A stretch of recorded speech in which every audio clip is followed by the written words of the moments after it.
Starting tomorrow, your grocery bill may come down a little bit. Plenty of sunshine and mild temperatures all the way through the Labor Day holiday weekend. We'll have the complete forecast details coming up. Up in sports, we check in with the Cleburne County Tigers ahead of their Week 1 matchup. EAN Local News starts now.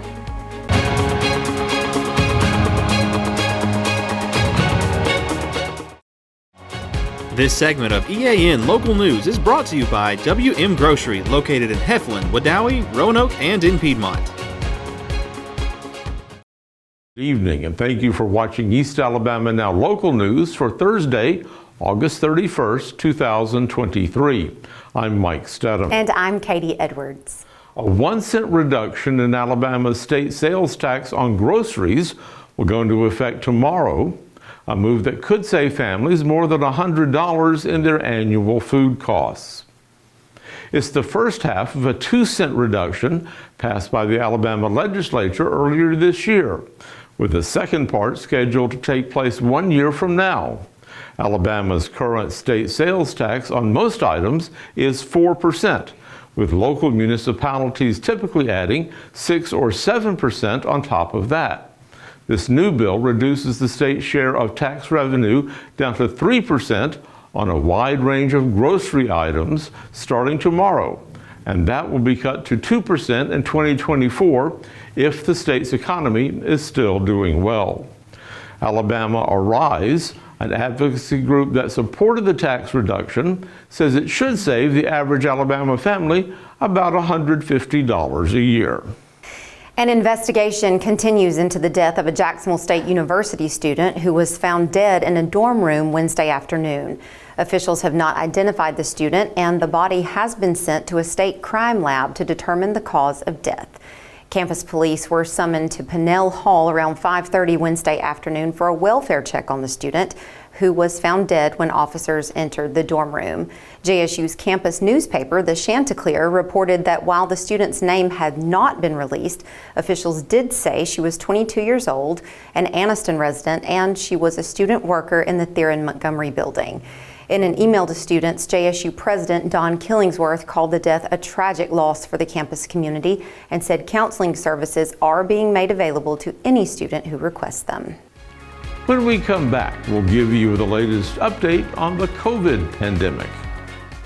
Since 1993, WM Grocery has been a major part of our local community. WM offers the very best in fresh produce and an outstanding meat department. WM also has many local products not found anywhere else and fresh sushi every day. If you need an event catered, come see Mrs. K at any WM store. Curbside pickup is also available for your online grocery orders. Be sure to download the WM app for all the deals of the week and shopper rewards. Go check them out today at any of their locations. We take pride in our community and appreciate your business.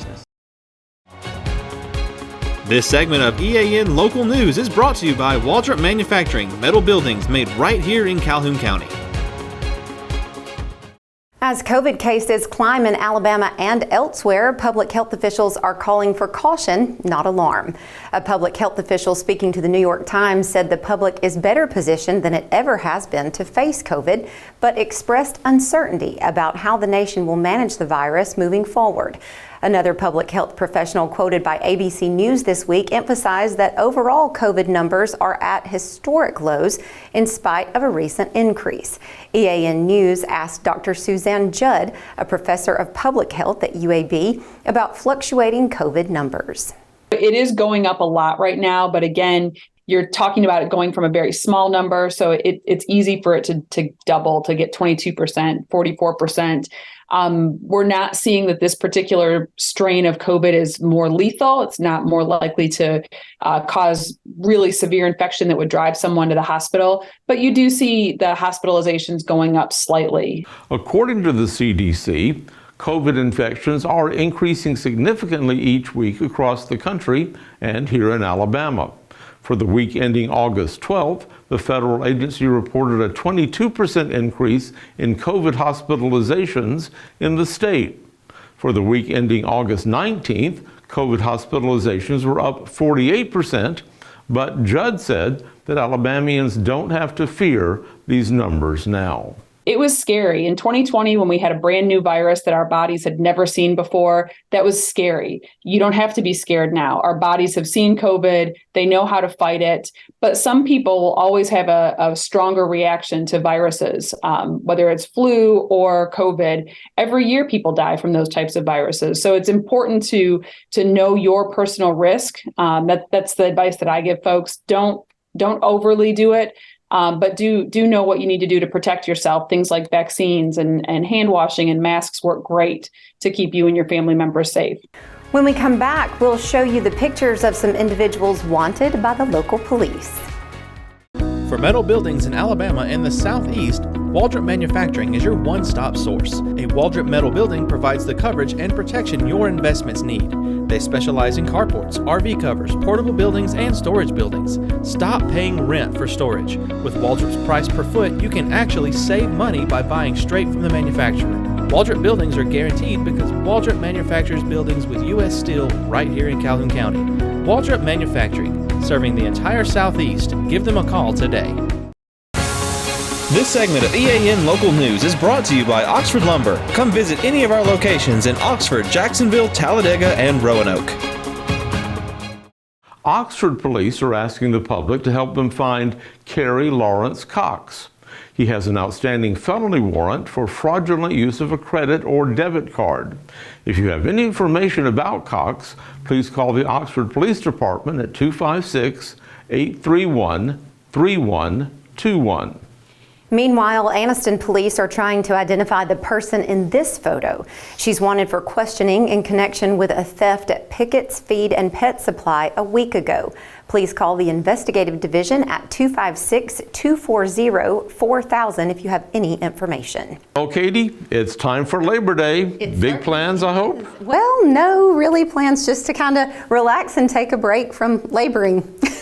Which is a good thing to do. But will the weather cooperate? Oh, I hope so. Let's check in with John Holder, who joins us now in the EAN Weather Center. John, what is the Labor Day weekend looking like? Mike and Katie, the Labor Day weekend holiday is upon us, and we've got a forecast that folks in East Alabama are going to enjoy. We'll have the complete Labor Day weekend forecast details coming up. For over 60 years, Oxford Lumber has been servicing our area, and our customer service has always been our main focus. Our customer service is what sets us apart from anyone else. From the moment you enter, our highly trained staff will treat you like family.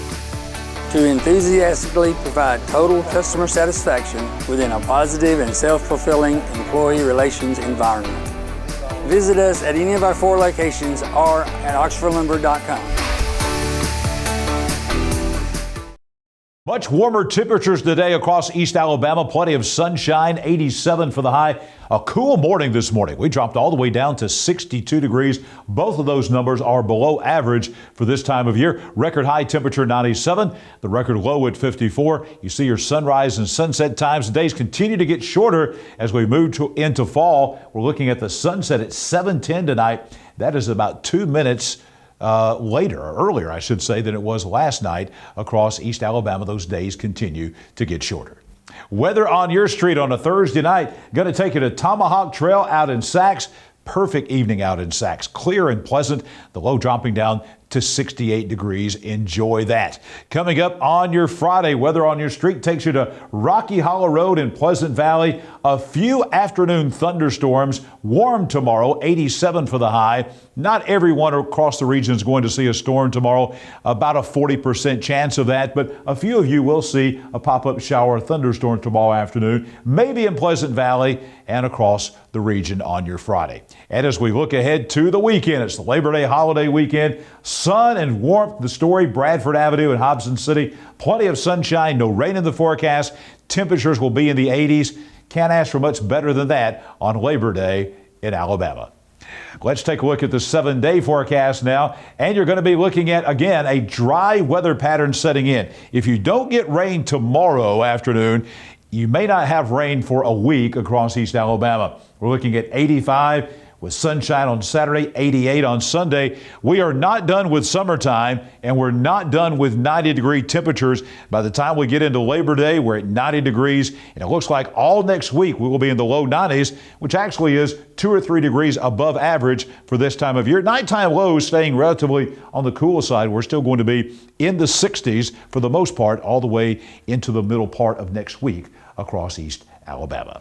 Well, let's take a look now one last time at the tropics. We want to take a big broad view. We've been showing you what was going on with the hurricane, but basically what we've got out there is 4 different systems. You've got Idalia, Franklin, Jose, and then an unnamed disturbance off the coast of Africa right here. None of those are affecting the United States. All of those are going to move out to sea. Idalia moving out to the Atlantic, Franklin doing the same thing. Jose is going to basically stay out here, no threat to the United States mainland. This disturbance off the coast of Africa also going to be what they call a fish, going to go out into the North Atlantic where it affects nothing but fish out there. So basically no threats as far as tropical weather coming anytime in the foreseeable future. Hey, don't forget, tomorrow morning and every morning, check right back here for my morning forecast on EAN Local News. Coming up next in sports, Chase Robinson going to talk Cleburne County High School football. Chase? Thanks, John. We head into week 1 of the high school football season, and one of the East Alabama teams that will be hitting the field for the first time tomorrow night is the Cleburne County Tigers. Coach Joby Burns head into year 5 as the Tigers head coach, and he'll have 20 seniors on this year's team. That's a big bonus for Coach Burns, having guys who have been a part of the team. They know the expectations and are able to help the younger guys. A lot of them play football, so there's several of them they've been starting for 3 years. And so not only have they been around, but they've played, and it is important to these guys. They work extremely hard in the weight room. They set good examples. They're good kids. They work hard, and we're excited for them. I can't wait to watch them this year. I can't wait to see their hard work pay off. And yeah, we are very excited about these guys. This season, the Tigers will have quite a few players playing on both the offense and defensive side of the ball, and so Coach Burns has had to restructure the way that the team practices to make sure the guys get the reps they need at their positions. Trying something a little different, and it's something that we did a long time ago, back when I was in school and when I was at Lineville. We're sort of going Monday all defense, Tuesday all offense, sprinkling in a little team at the end each day, and of course today on Wednesday we'll mix both. So just give them a full day of concentrating on their defensive assignments, a full day of concentrating on their offensive assignments, and like I said, we do mix in a little bit at the end of team, but that's one thing that we're trying to do, and I think so far that's been a big deal, because sometimes when you just go from offense to defense each day in practice, sometimes you get a little foggy, and when it's a tough day or whatever, one side sort of suffers. So we're trying that, see how it goes. Tomorrow night, the Tigers will hit the field for the first time this season and will do so on the road at Northside. A season ago, they lost to the Rams 13-7. This year, they look to start the season off on a winning note. Coach Burns talks about the challenge Northside will provide for his squad. They've got a lot of their alignment. They've got a lot of seniors coming back on their offensive line. They're going to be a very physical team. They run the football. Defensively they attack really well. They're well coached. They're going to be a good hard-nosed team. And like I said, they've got about 6 offensive linemen back from last year, counting tight ends, and they're really good up front. And I think that's definitely one of their strengths. And so we're excited about going up there. I mean, they're a playoff team every year. Good program, good tradition. So we're excited about going playing them. Cleburne County season opener will be on the road tomorrow night at Northside. Their first home game will be September the 15th against Boaz. We are 2 days away from the Jacksonville State Gamecocks playing game 2 of the season as they host East Tennessee State. One of the transfer players that has made an immediate impact this season is former Wadley Bulldog Quay Drake. Drake transferred into Jack State from Louisiana Monroe, played under Zach Alley as the defensive coordinator when he was at Monroe, and while Rich Rod was the offensive coordinator at Monroe. Drake talks about how that has helped him as he has come into the Gamecock program, already knowing the system and knowing the expectations from Alley. Alley, he's a great coach, man. He works hard day in and day out to, come up with a game plan for us to go out there and be successful. So just knowing his system has given me a little bit more of a leeway, I already know a little bit of what's coming, so that's made it easier for me to play faster and play harder day in and day out, and also compete. A really good football player that it's really important to. So he studies it. He knew the game, or knew our defense from with being with Coach Alley in Monroe, and then he just fit right in. But it's important to him, and you can see the way he prepares. The way he works. His demeanor. I mean, from the first week he was here, he's automatically one of the leaders. And that's not easy to do when you're coming in with guys that have been in the program 3 or 4 years. So, but he's got all the tools. I mean, he's athletic and he's physical, and I think more than anything else, he loves playing football. So, we thought when he came here, he's a plug and play guy. Plug him in and play. Got him off the free agency market, and only got him on a 1-year contract, but we'll take it. After last week's historic first FBS win over UTEP for the Gamecocks, they've started getting some national attention from guys like ESPN's Pat McAfee. On his show Monday, he gave a shout out to Jack State and his former coach at West Virginia, Rich Rod. Coach talked about how much that means for the program to get a national spotlight. There's a team in Alabama, named Jacksonville State. Yep. That is going to be a covering machine this year. Yep. Oh, yeah. For sure. It is going to be the team that we need to keep our eyes on. Because that guy right there, a little bit of an axe to grind, a lot of spite, and still coaches football the exact same way. Smallest school in D1A. This is their first year up in D1A. Guys, friends of mine like Pat McAfee may mention it one time or two, but he's one of my guys, right? So, but anyway, I think that's nice. He doesn't have to do that, but we had a great relationship when he played for me. We've always kept in touch, and he's not only highly successful, but he knows what he's doing. I mean, he studies college sports, particularly college football, and he knows what's going on, and he has a lot of fun with it. And that's it for sports. Let's send it back over to Mike and Katie. Thanks for watching East Alabama Now Local News. You can find us here online every weekday evening starting around 6:30 on either Facebook or YouTube. Just go to our video feed and watch the news whenever it's convenient for you. We'll see you back here Friday for your news on your schedule.